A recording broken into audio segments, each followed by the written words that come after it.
সেনাপতি কোথায় গেলে? আদেশ করেন হুজুর। আমার ছোট ভাইকে যে সাপে দর্শন করে তুমি কোথায় ছিলে? সাপে দংশন করছে না তো, সাপে দংশন করছে। আচ্ছা যাই হোক, তুমি আমার এই রাজ্যের অলিতে গলিতে নদীর কিনারে পারে জঙ্গলে ঝোপ ঝাড়ে যেখানেই সাপুরেকে পাও আমার কাছে নিয়ে আসো। যাও। জি হুজুর। এই যে খুঁজা খুঁজতাছি, সাপুরে তো আর পাইতাছি না। এই যে দেখা যাইতাছে সাপুরে।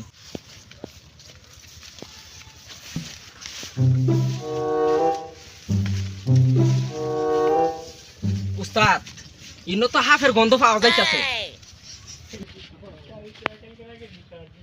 আমি তো আন্নে করে খুঁজতাছিলাম। কেন? রাজার ছুড়ি বাইরে সাপের কামড় দিছে। এটা কি রকম? ও না না না, সাপে তারে কামড় দিছে। কামড় দিছে। হ্যাঁ হ্যাঁ হ্যাঁ। চলো চলো চলো চলো চলো তাড়াতাড়ি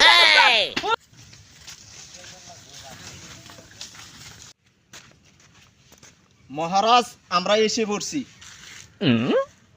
আমার ভাইকে সাপে কেটেছে, যে কৌশলে হোক আমার ভাইকে বাঁচাও। দেখতেছি হুজুর।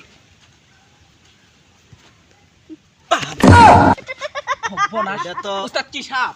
এটা তো পঙ্কিরাজ সাপে চুট করছে। সর্বনাশ। এটা তো কিছুতেই সম্ভব না বাঁচানোর। কোনো মতেই কি সম্ভব না, যে কৌশলেই হোক আমার ভাইকে বাঁচাতে হবে সাপুরে। আচ্ছা হুজুর, আমরা চেষ্টা করে দেখতাছি কি করা যায়। তোরা তো বর্ষ বর্ষ।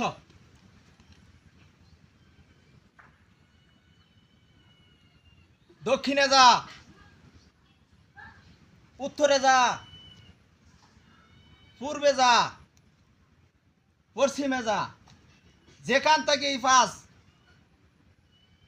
ধরে নিয়ে আসবি। বাজাও, শুরু করো। উস্তাদ আমি পাইয়াম। তুমি শুরু করো।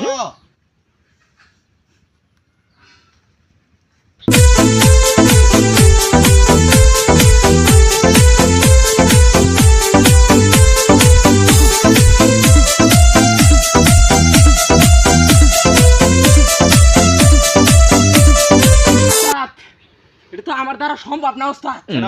উস্তাদ তার নিয়ে একটু বাজাইন, জীবন শেষ করে দিছি বাজায়া, তাও কম হইতাছে না। আপনি নাইন একটু বাজাইন। বর্ষা তুমি দেখতাছি। বর্ষা।